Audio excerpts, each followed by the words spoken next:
All right, thank you, Mr. Chair. Mr. Mendelson, you testified that I believe it was the federal attorney refuses to prosecute marijuana-related crimes. Was that my understanding? That's basically what I said. Right. What actions, if any, has the council taken to urge the federal attorneys to prosecute crimes? We've been quite public about it, that a key factor in reducing crime is prosecuting people when they're arrested. I think the U.S. Attorney was very embarrassed by the Washington Post article that was a summer ago. It showed the declination rate around 2/3 of the cases presented. The declination rate has improved, so they are prosecuting more cases. But we rely totally on them for the speed of trials and whether to even try in the first place. And so I'm specifically interested in the prosecuting the crimes for marijuana-related Yes. incidents. Is that to Yeah, what so you're- my testimony referred to the fact that when the executive, MPD, goes out and shuts down a store and an illegal store and refers it to the U.S. Attorney's Office, they're declining those prosecutions.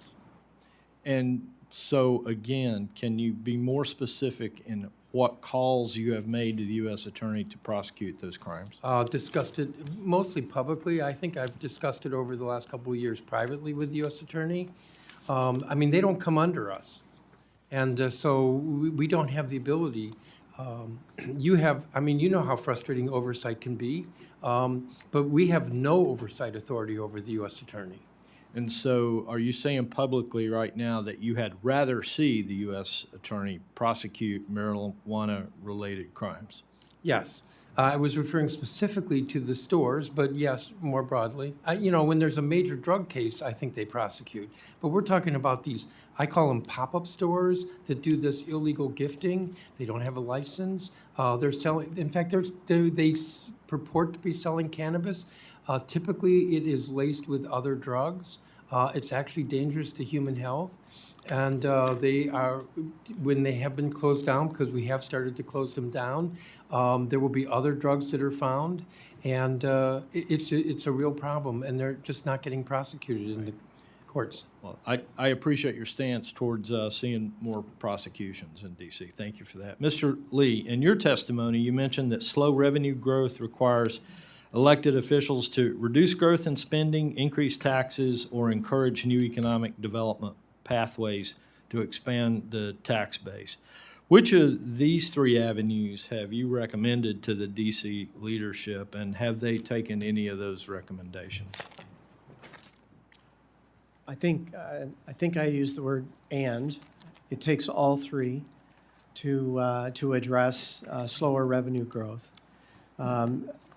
Appreciate that our role is to support the mayor and council with financial transaction management, constructing a budget. They are responsible for determining each of those sets of policies, whether it's cost growth in programs, what revenues to execute or not, or what deductions we manage in the management of taxes, and certainly economic development initiatives. Now, clearly, we have a wealth of information and tremendous expertise, and we routinely help both the executive and the council assess different programs for a variety of reasons, whether it's program effectiveness or efficiency. And we're happy to do that. Thank you. Ms. Bowser, 10 years ago, in 2014, there were 3,961 sworn officers and 105 homicides. Today, there are 3,159 sworn officers, and so far this year, there have been 180 homicides, 800 fewer officers, and 75 more deaths. What's changed in the last 10 years, and what, in your opinion, can be done to reverse the trend that we're seeing here in the district? Well, thank you, Congressman. I'm pleased to say that is not as low as you report, is 3,266 officers. And I would point to 2 years where we were unable to hire police. And We would also point to our trajectory and investments necessary to get there, and we are prepared to make those investments in our upcoming budgets. We've also been very focused on making sure that we have a policy environment in the district where police want to work. And what we are finding is that's happening. Police look to the district and know that they're policing in a city, and they're also supporting the federal government. They like the fact that they're working in an urban environment, but also have opportunities for high-level detective work.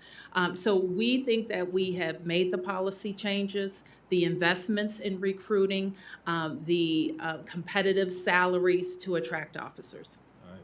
Thank you. Mr. Chair, I see I'm out of time, so I'll yield.